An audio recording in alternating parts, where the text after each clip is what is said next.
2022년 하반기 판매지회 조합원 교육.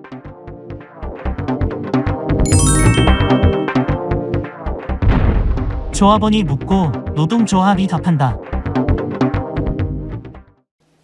2022년 판매지의 하반기 조합원 교육, 조합원이 묻고 노동조합이 답한다. 1강 단체 협약 바로 알기 시작하도록 하겠습니다. 저는 교육위원 양점동입니다. 교육위원 김용석입니다. 반갑습니다. 반갑습니다. 김 의원님, 네. 우리 뒤에 화면을 보면 네. 상당히 많은 단어들로 이렇게 채워져 있습니다. 네네. 이게 뭔가요? 지난 상반기 조합원 교육을 진행을 하면서 조합원 동지들에게 평가 설문지에 대한 답변을 요청을 드렸었습니다. 그래서 전체적으로 한 850분이 넘는 조합원 동지들께서 노동조합 교육에 대한 평가를 진행을 해주셨고, 조합원 동지들께서 관심을 갖고 있는 내용들에 대해서 저희가 키워드로 정리를 한 내용이라고 보시면 될 것 같습니다. 보시는 것처럼 노동조합은 왜 필요한가, 또는 이런 간단한 질문부터 시작을 해서 단체 교섭의 투쟁 절차는 어떻게 되느냐, 또는 노동조합의 현실과 그리고 또 미래 방향성에 대해서는 어떤 방향으로 가야지 되느냐, 뭐 이런 의견들, 그리고 또 하나는 노동조합의 조직체계 내에서 조합원들의 권리가 어떤 것이 있는지, 또는 조합원은 어떤 의무를 다해야 되느냐, 뭐 이런 것들에 대한 질문들이 있었고요. 그리고 또 하나는 우리가 지금 현재 가지고 있는 임금 구조에 대한 뭐 설명이 좀 필요하다. 또는 퇴직금은 어떻게 준비를 하는 게 좋겠느냐. 그래서 퇴직금 구조에 대해서 공부하시는 분들도 좀 있었고, 그다음에 지금 현재 이제 현장에서 이슈가 많이 되고 있는 지점 통폐합 문제라든지, 아니면은 월급제에 관련해서는 집행부가 어떻게 진행을 하고 있느냐, 이런 식의 질문들이 상당히 많이 있었습니다. 그리고 복지나 우리 이제 병원비 또는 뭐 자동차 직원용 자동차 할인 제도라든지 이런 형태의 이 복지 제도에 대해서 다양하게 좀 교육을 좀 했으면 좋겠다, 이런 의견들이 상당히 많이 있었습니다. 예. 조합원들이 궁금해하는 것이 상당히 많은 것 같습니다. 네네. 하지만 이것을 다 할 수는 없을 것 같고, 네네. 이것을 좀 요약해서 정리할 필요가 있을 것 같습니다. 예. 예. 그래서 상반기 조합원 교육 중에서 우리가 진행한 금속노조에 의해 더해서 조합 규정이 담고 있는 운영 규정들, 그리고 단체 협약이 가지고 있는 임금에 관련된 조항과 그다음에 복지에 관련된 조항, 이 두 가지 축으로 해서 이번 하반기 조합원 교육을 준비했다고 보시면 될 것 같습니다. 예. 정말 좋은 주제를 이렇게 선정을 한 것 같습니다. 근데 우선 먼저 우리 조합원들이 최고 많이 관심을 가지고 있는 임금 아니겠습니까? 그렇죠. 그래서 저는 임금의 구조에 대해서 네네. 좀 이렇게 알아보면 좋겠다는 생각이 듭니다. 조합원들 설문에서도 조합원들이 가장 관심이 많은 것들이 임금 구조에 대한 조금 더 폭넓은 이해를 요구하는 그런 내용이 좀 많았다고 좀 말씀을 먼저 드리고요. 그래서 저희가 준비한 임금 구조에 대해서 우리가 지금부터 조금 살펴보도록 이렇게 진행을 하겠습니다. 화면에서 보시는 것처럼 급여라고도 하기도 하고 상여금이라기도 하고 또는 퇴직금 또는 선물비, 이렇게 다양한 명칭이 있습니다. 근데 이런 전체적인 것들을 우리가 표현할 때는 임금이라고 표현을 하게 됩니다. 그래서 실질적으로 어떤 정의를 간단하게라도 내려본다고 하면은 노동의 대가로 회사가 지급하는 일체의 물품, 이것을 임금이라고 보시면 될 것 같습니다. 먼저 단체 협약에서 규정하고 있는 각종 규정하고 있는 조항들에 대해서 먼저 살펴보겠습니다. 먼저 52조가 임금 기준입니다. 말씀드린 것처럼 임금의 정의라고 보시면 될 것 같습니다. 회사가 제공하는 종업원에게 지급되어 원천 징수되는 일체의 물품, 이렇게 노사 간에는 합의를 하고 있고요. 그리고 뭐 57조에 보면은 균등 대우의 원칙이라고 해서 임금 지급에 있어서 모든 조합원을 차별하지 않고 이렇게 지급을 하겠다라는 어떤 합의가 있는 것이고요. 그리고 임금 인상은 우리는 어떻게 할 것인가, 이런 내용도 담겨져 있습니다. 매년 4월에 1년에 한 번씩 임금 인상을 진행을 하고요. 그다음에 임금 인상과 별도로 1월에는 호봉 2호봉을 승급하는 그런 제도도 가지고 있습니다. 그리고 비상시에 임금은 또 어떻게 지급을 할 것인가 이런 부분들이 합의가 돼 있고요. 그다음에 일반직과 영업직은 당월 25일 기준으로 임금을 지급을 하고요. 그리고 1급제 형태를 취하고 있는 생산직 같은 경우는 2월 5일에 임금을 지급하는 걸로 임금 지급일은 그렇게 합의가 돼 있습니다.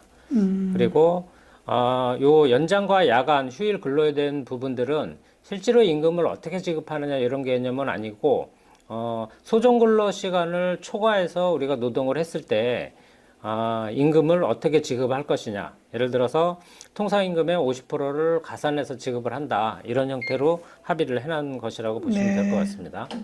그리고 우리 근로 형태에 대한 내용이긴 하지만 지각이나 조퇴, 외출 이런 것들도 임금을 지급하는 데 있어서는 특히나 어떤 상여금이나 성과급 이런 데는 영향을 주지 못하게끔 그렇게 합의를 해놓았고요. 그다음에 상여금 지급률이 있습니다. 동지들도 아시는 것처럼 우리는 연간 750%의 상여금을 지급을 받고 있습니다. 세부적으로는 600%는 월 단위로 지금 지급을 받고 있고 150%에 대해서는 설과 추석 그리고 휴가에 지급을 하고 있습니다. 그리고 상여금 지급 대상은 2개월 인상 근속을 하고 있는 전체 조합원에 대해서 상여금을 지급한다. 이렇게 합의됐다고 보시면 될 것 같고요. 마지막으로 61조와 62조는 퇴직금과 관련된 조항입니다. 퇴직금을 어떻게 구성하고 어떻게 계산할 것인지 그리고 또 하나는 퇴직금을 어떻게 안전하게 보호할 건지 이런 내용들이 단체협약 6장의 임금에 대해서 합의를 하고 있다 이렇게 보시면 될 것 같습니다. 단협상 임금 관련해서 조항이 한 11개 정도 되는 것 같습니다. 네, 그렇습니다. 예. 사실 우리 조합원 동지들이 조금만 관심을 가지면 이런 것들도 충분히 알 수 있을 것이라는 생각이 듭니다. 그러면 김 의원님께서 조금 더 우리 조합원들이 잘 이해할 수 있도록 우리 급여 명세서하고 상여금 명세서를 보면서 임금 구조를 좀 설명을 해주시면 좋을 것 같습니다. 예, 알겠습니다. 먼저 임금 구조에 대해서 설명을 드리기에 앞서 사실 요 정의를 조금 먼저 알고 가면은 저희가 이제 설명하는 과정에 나오는 어떤 용어들이나 이런 부분들에 대해서 조금 이해가 쉬울 것 같아서 먼저 급여명세표를 먼저 설명하기 이전에 우리 임금 체계가 어떻게 돼 있는지 요 구조적인 부분들에 대해서 먼저 한번 보도록 하겠습니다. 조합원을 기준으로 봤을 때 영업직, 그다음에 일반직은 월급제 임금 구조를 가지고 있습니다. 그리고 말씀드렸듯이 생산직과 기술직은 1급 월급제로 가지고 있다. 이렇게 생각을 하시면 될 것 같고요.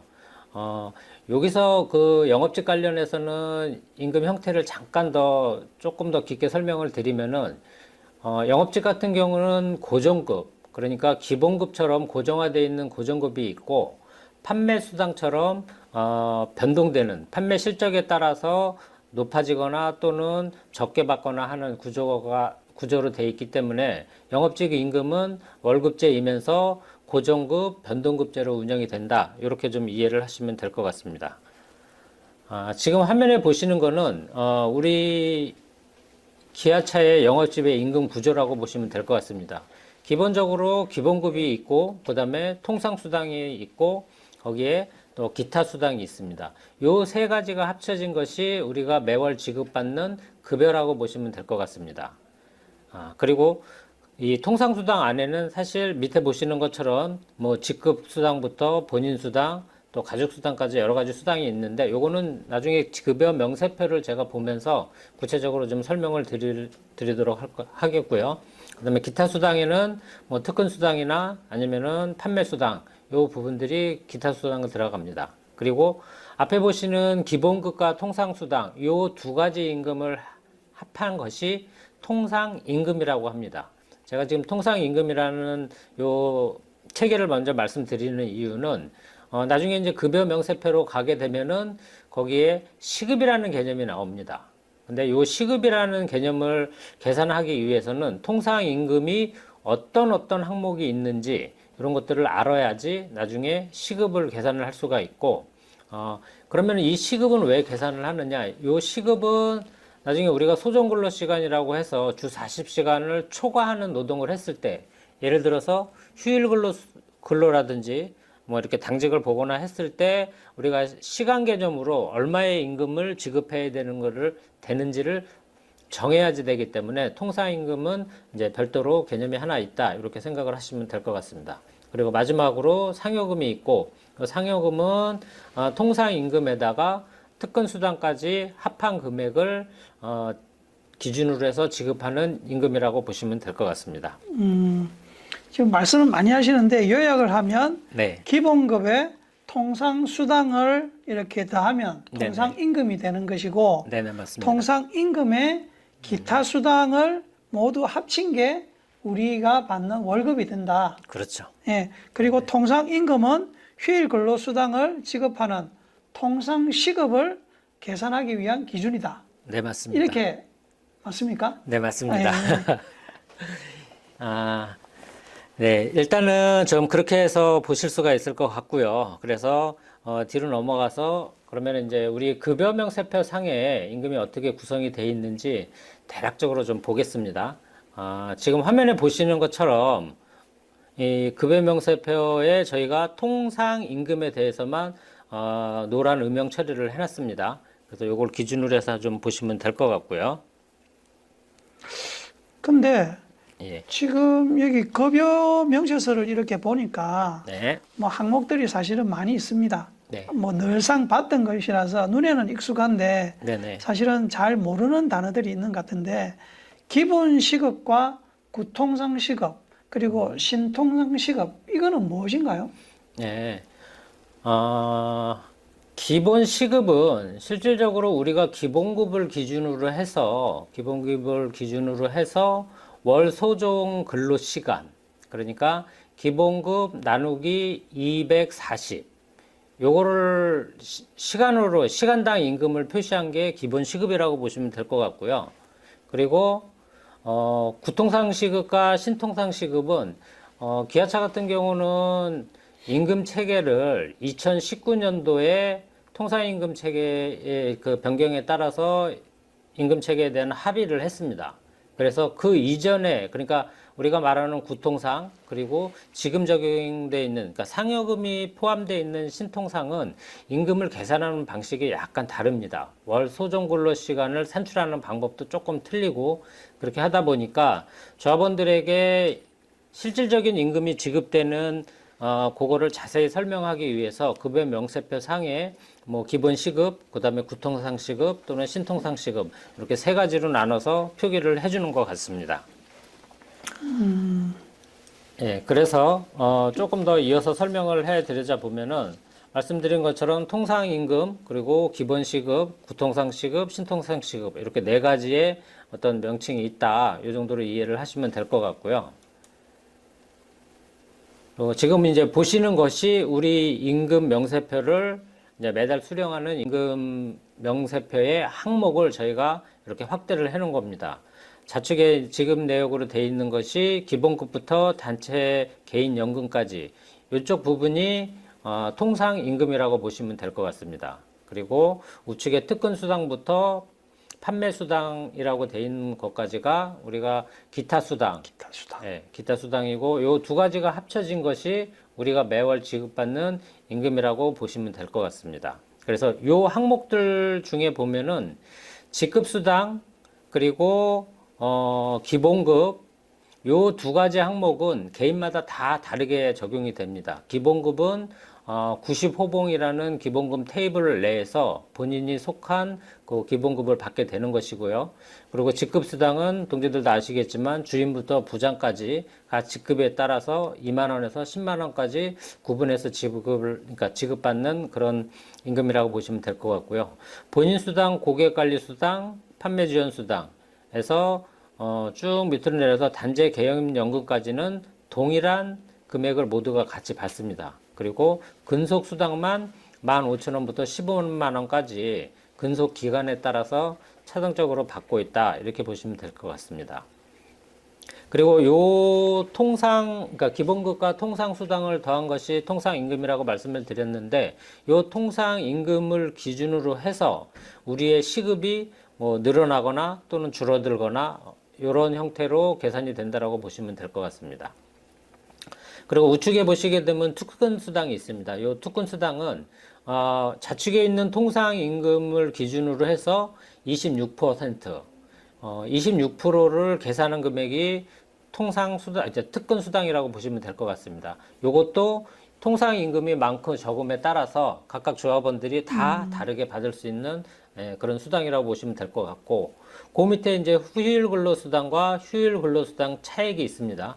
휴일 근로수당은 아까 말씀드렸듯이 우리가 휴일 주말 당직을 쓰거나 이렇게 했을 때 하루 8시간을 시급으로 계산을 해서 1.5배를 가산해서 지급하는 그런 임금이라고 보시면 될 것 같고요. 중식대 학자금 또는 뭐 선물비, 유류비, 포인트 이런 것들은 동지들께서 아시는 내용이라고 보셔서 따로 설명을 안 드리겠습니다. 그리고 맨 마지막에 판매수당, 이렇게 해서 기타 수당이 구성된다고 보시면 될 것 같습니다. 예. 정말 잘 설명해 주셨는데 네네. 많이 어렵습니다. 아, 예. 우리가 좀 더 많은 관심을 가지고 이런 것들을 유심히 잘 봐야 될 것 같습니다. 그럼 이제 상여금 명세서에 대해서도 조금 설명을 해 주시죠. 예. 상여금 명세서는 이제 화면을 보시게 되면은 뭐 급여 명세서와 사실 모양은 거의 유사합니다. 다른 점이 있다라면 상여금은 지급 기준이 기타 수당은 전부 다 빠진다라고 생각을 하시면 됩니다. 근데 기타 수당이 전부 다 빠진 거 아니고 우리가 통상 임금에다가 특권 수당을 더해서 지급하는 것이 상여금 지급 기준이라고 생각을 하시면 됩니다. 보통 우리가 이제 임단협이나 교섭을 통해서 임금을 합의를 해도 성과급을 지급을 할 때도 요 상여금 지급 기준에서 성과급도 지급된다, 이렇게 이해를 하시면 될 것 같습니다. 그럼 여기 상여금 명세서에 네네. 상여 보조금이라는 항목이 있습니다. 네네. 예. 이게 타 직군도 상여 보조금이라는 게 있습니까? 그렇지는 않습니다. 요 상여 보조금은 영업 직군에만 별도로 지급되는 임금이라고 보시면 될 것 같습니다. 동지들께서도 그런 생각 많이 하셨을 건데, 영업 직군이 타 직군, 그러니까 생산직이나 일반직에 비해서 기본급이 상당히 낮다라고 이렇게 생각하시는 경우들이 많이 있으실 겁니다. 그 이유는 처음에 저희가 임금 체계에 대해서 설명을 드릴 때 영업직은 고정급과 변동급으로 임금 구조를 가지고 있다라는 말씀을 드린 바가 있습니다. 그거는 그만큼 이제 판매 실적에 따른 임금이 추가되는 부분들이 있기 때문에 실질적으로 기본급이나 이 부분들이 작게 책정이 돼 있습니다. 타 직군에 비해서 말씀을 드리는 겁니다. 그렇기 때문에 지금 저희가 상여금을 설명을 드리면서 상여금 지급 기준은 통상임금과 특권수당을 더한 것이라고 말씀을 드렸잖아요. 네. 근데 보면은 영업직 같은 경우는 기타 수당인 판매 수당에 상당 부분 많은 포지션을 급여에 많이 차지를 하고 있는 거는 동지들도 잘 아실 겁니다. 그렇기 때문에 상대적으로 타직군에 비해서 적게 상여금이 적게 책정되다 보니 이 부분들을 조금 만회하고자 상여 보조금이 임금의 형태로 지급이 되고 있다, 이렇게 설명을 드릴 수 있겠습니다. 그렇군요. 이제 뭐 이렇게 설명을 해주시니까 사실 네네. 급여 명세서라든지 그 다음에 상여금 명세서가 이렇게 조금 눈에 들어오는 것 같습니다. 그런데 김 의원님, 또 하나 질문이 있는데, 네. 우리가 매년 그 임금 교섭을 통해서 임금 네. 인상을 받지 않습니까? 네, 그렇죠. 임금 인상이 이렇게 되는데 지부나 지혜에서 보면은 항상 네. 임금 상승 효과라는 네네. 그 이야기를 합니다. 네네. 그 현장에서는 사실 그렇게 많이 이렇게 받는 것 같지 않은데 네. 임금 인상보다는 훨씬 많은 금액이 책정되는데 그건 왜 네네. 그런가요? 그거는 제가 그래서 자료를 하나를 준비를 했는데, 2021년도 이제 임금 단체 교섭을 하면서 저희가 기본급 75,000 정액 인상을 했습니다. 그러면은 이제 조합원 동지들께서 생각하시기에 기본급이 올해는 75,000원만 인상이 된 거구나, 딱 이렇게 생각을 하실 겁니다. 그런데 임금 구조상으로 요 기본급 75,000원에 대해서 생각을 해보면은 요 기본급 75,000원은 특근수당, 우리가 받고 26% 받고 있는 특근수당이라든지 아니면은 상여금, 그리고 우리가 받는 연월차 수당, 예. 그리고 퇴직금에까지도 영향을 미칩니다. 뭐냐면은 아까 말씀드렸듯이 통상 임금이 증가하게 되면은 통사 임금을 기반으로 지급되는 휴일 근로 수당이라든지 기타 수당들에 영향을 미치기 때문에 실질적으로 75,000원이라고 하지만 전체적인 지급되는 금액으로 봤을 때는 169,313원이라는 돈이 인상되는 그런 효과가 나타난다라고 보시면 될 것 같습니다. 네. 예. 임금 인상 효과를 네네. 뭐 이렇게 지부나 지혜에서 네. 그냥 이렇게 부풀려서 이야기를 하는 것이 아니라 네네. 지금 여기 보니 정확한 계산에 의해서 그렇죠. 그 효과 네. 금액을 산정해 내는 것이군요. 그렇죠. 예, 잘 알겠습니다. 네네. 이제 그 우리 조합원들이 이제 나이가 고령화가 되어 가고 있는데 또 네네. 퇴직금에 대해서 관심이 굉장히 많을 것 같아요. 네네. 퇴직금 구조라든지 이런 것들을 좀 이야기를 해 주시죠. 예. 일단은 퇴직금 구조를 말씀드리기 전에 제가 이제 임금 효과까지 좀 말씀을 드렸고, 그러면은 이 임금 효과 부분들을 그러면 최종적으로 임금 인상 부분들을 어떻게 정리하느냐, 요 절차를 조금만 더 말씀을 드리고요. 그리고 네네. 그 퇴직금으로 넘어가도록 하겠습니다. 네. 예, 지금 이제 화면에 보시는 것이 매년 인단념이 끝나고 임금을 다 배분한 후에 이제 영업직 같은 경우는 판매 수당, 그 변동구까지 다 배분한 후에 만들어지는 우리 호봉 테이블이라고 생각을 하시면 됩니다. 우리가 임금 인상이 제가 좀 전에 단협을 말씀을 드리면서 매년 1회 인상이 된다라고 말씀을 드렸고 4월을 기준으로 1회가 인상이 됩니다. 그렇기 때문에 우리는 매년 호봉 테이블을 4년, 그러니까 그러니까 당해년도 4월부터 내년 3월까지 요 임금 테이블을 기준으로 해서 임금이 지급이 된다. 이렇게 좀 이해를 하시면은 좋을 것 같습니다. 네. 그리고 이제 다음으로 우리 퇴직금에 대해서 좀 설명을 드리도록 하겠습니다. 퇴직금은 단체협약 조항 중에 61조에 속해 있고요. 퇴직금은 1년 이상 근로를 한, 그러니까 노동을 한 조합원을 대상으로 퇴직 시에 지급하는 임금입니다. 그러니까 우리가 재직 시에는 퇴직금이 이렇게 적체되고 있고 쌓여간다라고만 생각하시면 될 것 같고, 실질적으로 이제 퇴직이라는 그 상황이 왔을 때 퇴직금을 지급을 하는 거고요. 그럼 매 근속 연수마다 퇴직금은 적립이 된다. 이렇게 이해를 하시면 될 것 같고요.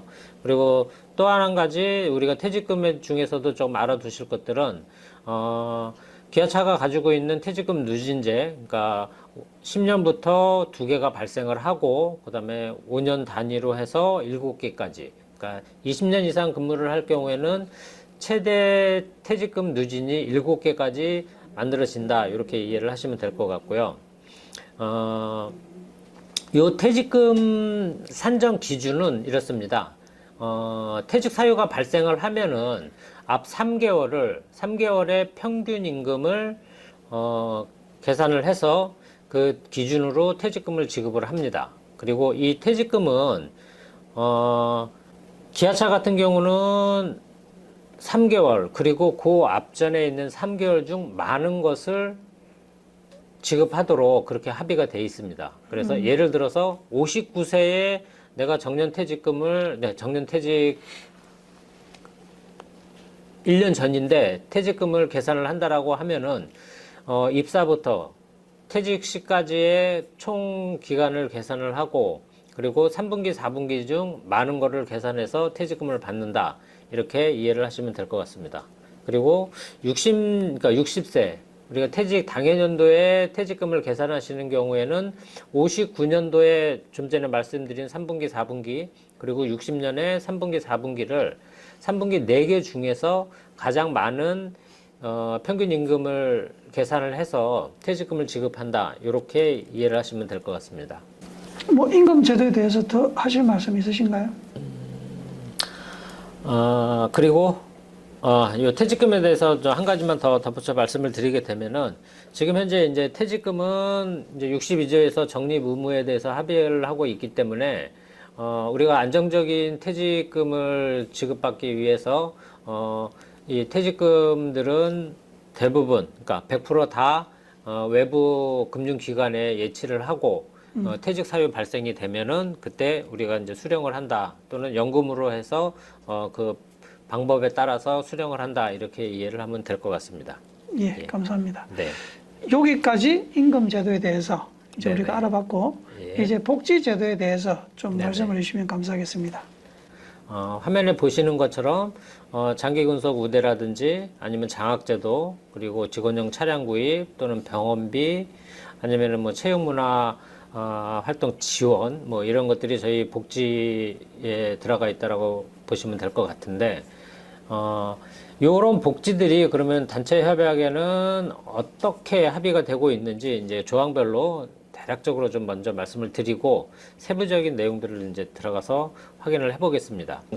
단체 협약 107조가 이제 말씀드린 체육문화 행사나 또는 서클 활동을 지원하는 그런 합의 내용이라고 보시면 될 것 같고요.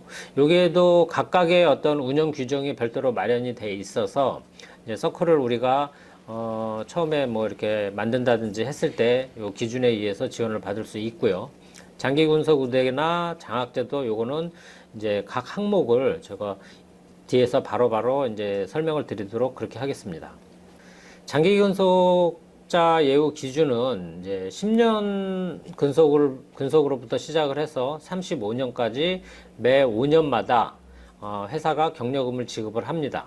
그래서 30만 원부터 20년에는 100만 원과 부부 동반 해외 여행, 4박 5일 해외여행까지 지급을 하고요. 그 다음에 35년 근속을 했을 경우에는 경력금 그러니까 250만 원이 근속 기간 중에 이거는 지급이 되는 겁니다. 이거는 뭐 정년퇴직이나 요거랑 상관없이 이렇게 근속에 도달했을 때 지급하는 예우라 이렇게 보시면 될 것 같습니다. 그러면 제가 질문 하나 드릴게요. 네. 25년 이상 장기 근속을 했어요. 네. 근데 정년퇴직이 아니라 일반 퇴직을 하면 네. 어떤 이유가 또 있나요? 요 장기 근속자 예우는 정년퇴직가랑은 별개로 장기 근속에 따라서 근속에 따른 기여를 기준으로 해서 경력금을 지급하거나 아니면 예우를 해주는 거기 때문에 다른 게 있습니다. 예를 들어서 20년 근속을 하고 퇴직을 하는 경우도 있을 수 있습니다. 정년퇴직이 아니라 20년 근속하고 퇴직하는 경우에는 회사가 금 5돈의 공로 메달을 또 지급을 하고 있습니다. 그리고 25년 근속 후에 퇴직을 하는 경우에는 정년퇴직이 아니라고 하더라도 25년 근속한 기준으로 평생 사원증을 발급을 하게 돼 있습니다.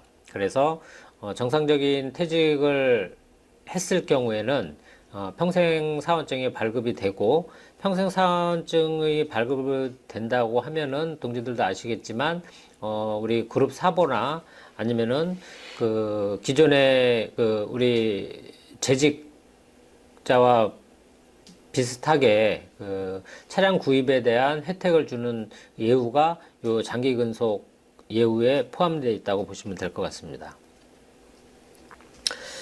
다음으로는 그 정년 퇴직자 예우에 대해서 보도록 하겠습니다.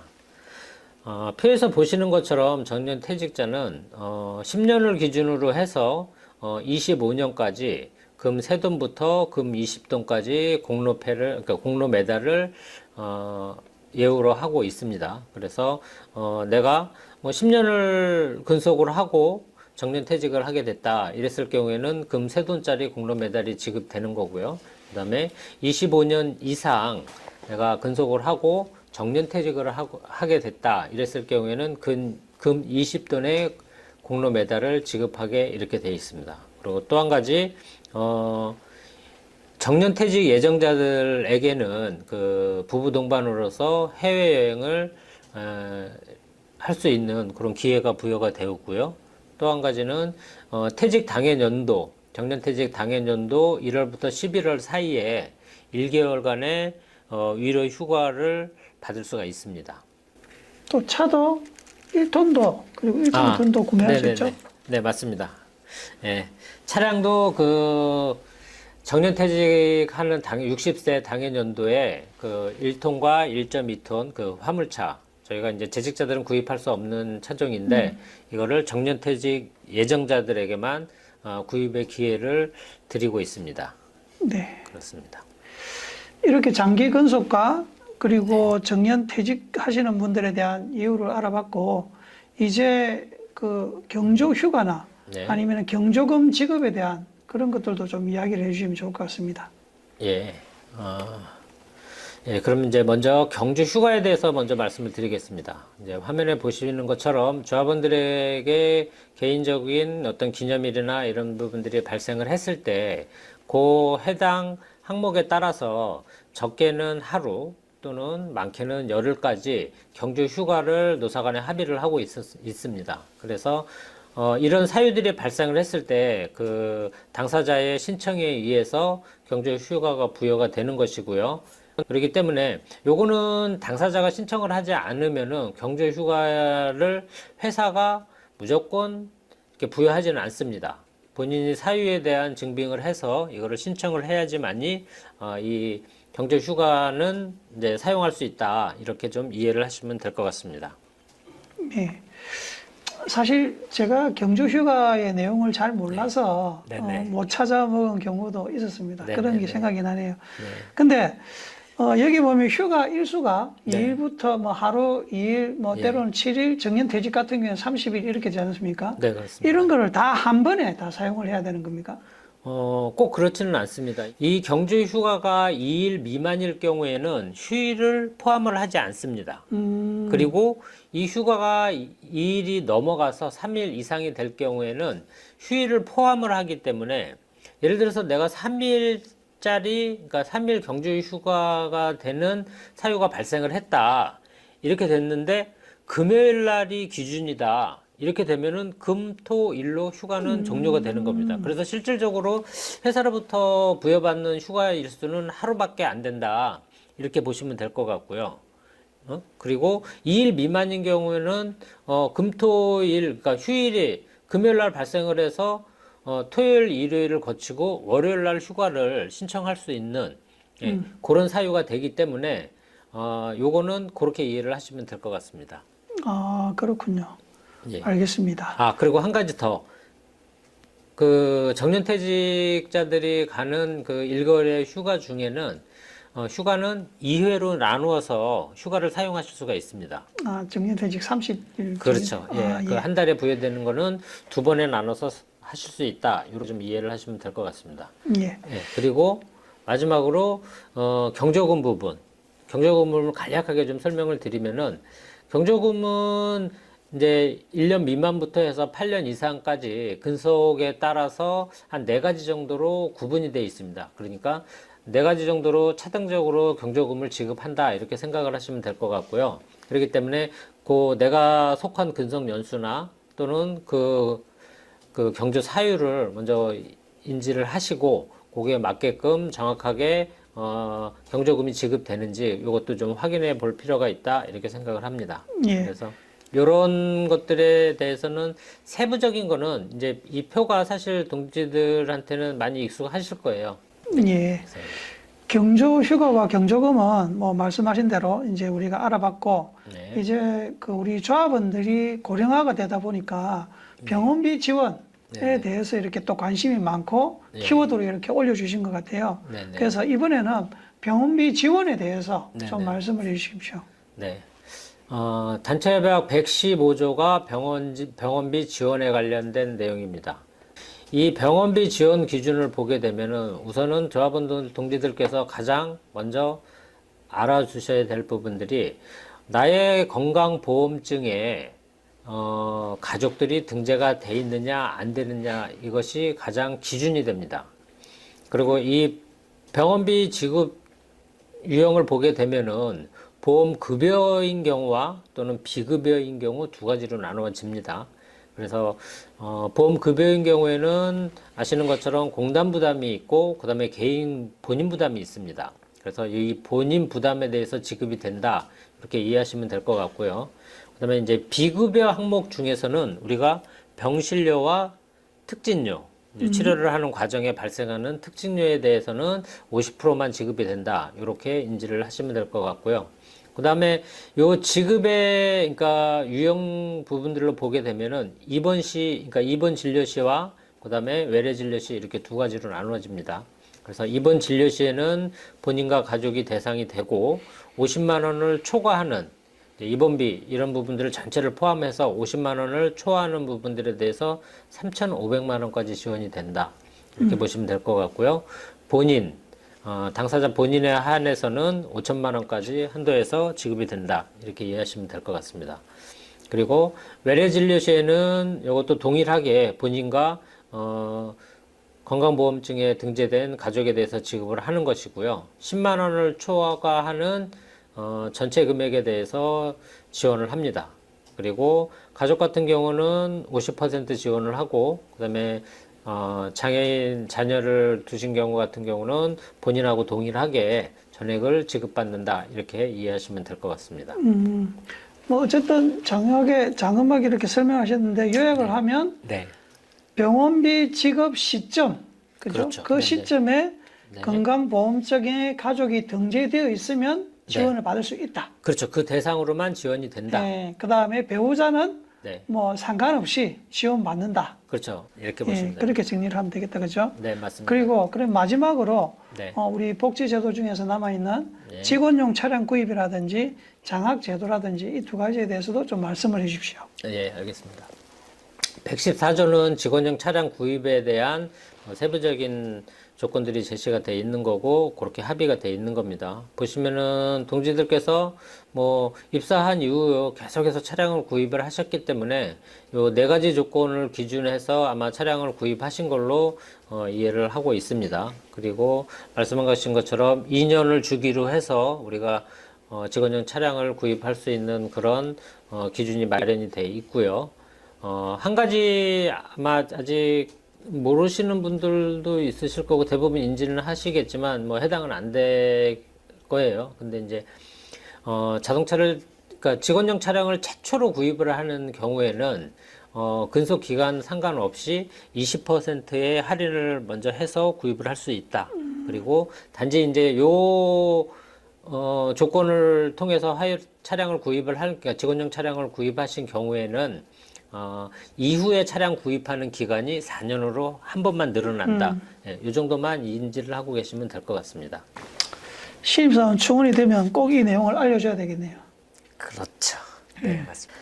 네, 다음에는 이제 장학제도에 대해서 좀 말씀을 드리겠습니다. 장학제도는 대부분 뭐 아시는 내용이기도 하지만 여기서는 뭐 주의 깊게 알아두셔야 될 부분들이 유아교육비는 취학 전 1년만 지급을 합니다. 1년만 매달 10만 원씩 지급을 하는 거다 이렇게 보시면 될 것 같고 장애인 자녀의 특수교육비 같은 연간 600만 원을 한도로 해서 지원이 되고 있습니다. 그래서 이 부분들은 꼭 챙겨서 신청해서 받으시면 좋을 것 같고요.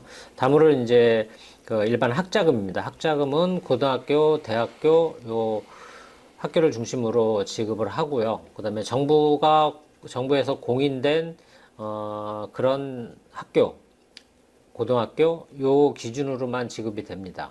그리고 또 한 가지 이제 우리 직원들, 그러니까 직원 자녀분들 중에 혹시 해외에 유학을 가 있거나 이제 해외에서 대학을 다니시는 경우에도 국내 사립 대학교 동일 전공 기준으로 해서 학자금을 지급을 하고 있다. 이렇게 좀 이해를 하시면 될 것 같습니다. 예, 잘 알겠습니다. 예. 상반기 조합원 교육을 통해서 우리가 평균 근속 연수가 23년이 넘어가는데, 네네.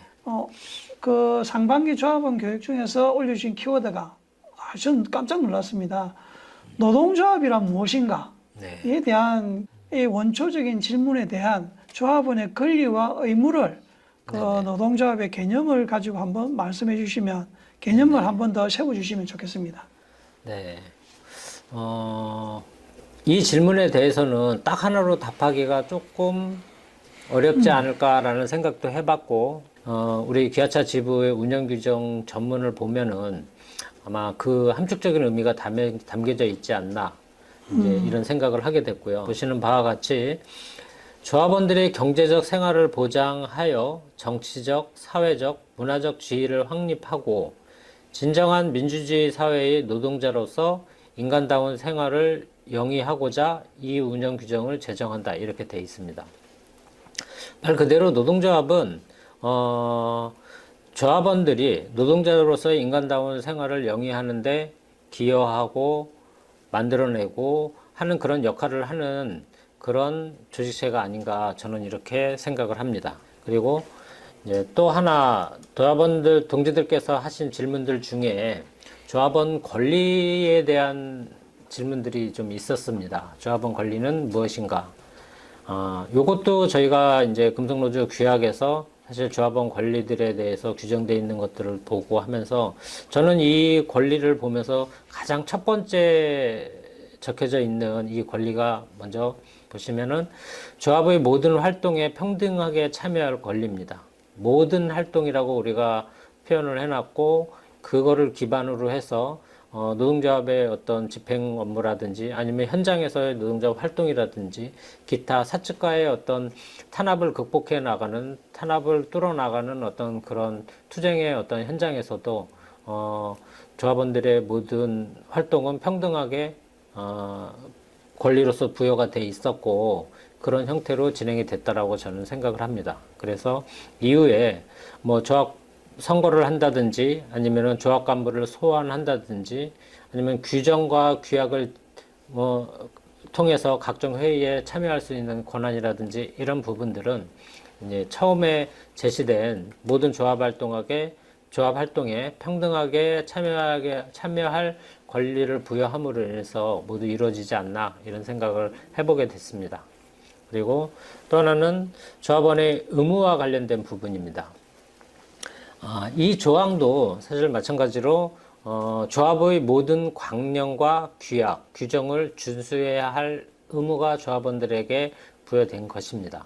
그래서 의무가 중요하고 권리가 중요하고 이 양자 간의 어떤 특정 부분이 중요하다라고 보다는 권리를 행사하는 동안에 의무를 함께 했고 의무에 대해서 우리가 노력하는 동안에 권리가 또 신장되고 이런 반복적인 형태의 것들이 반복되면서 현재의 노동조합 그리고 단체 협약 이런 것들이 만들어지지 않았나 저는 이런 생각을 하게 됩니다. 그래서 각 의무와 각 권리를 개별적으로 우리가 설명하고 또 이해하지 않는다 하더라도 전체적인 그 노동조합의 어떤 규약과 규정에 담겨져 있는 모든 것들에 조합원들께서 조금 더 관심을 갖고 참여를 하시고 한다라고 하면은 조금 더 발전되고 조합원 권익이 신장되는 어떤 그런 노동조합 역할 또는 조합원들의 역할을 할 수 있지 않을까.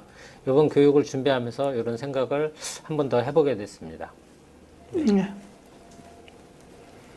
지금까지 2022년 판매지의 하반기 조합원 교육을 통해서 단체 협약이 담은 임금제도와 복지제도 그리고 노동조합이란 무엇인가에 대한 조합원의 권리와 의무에 대해서 알아보았습니다.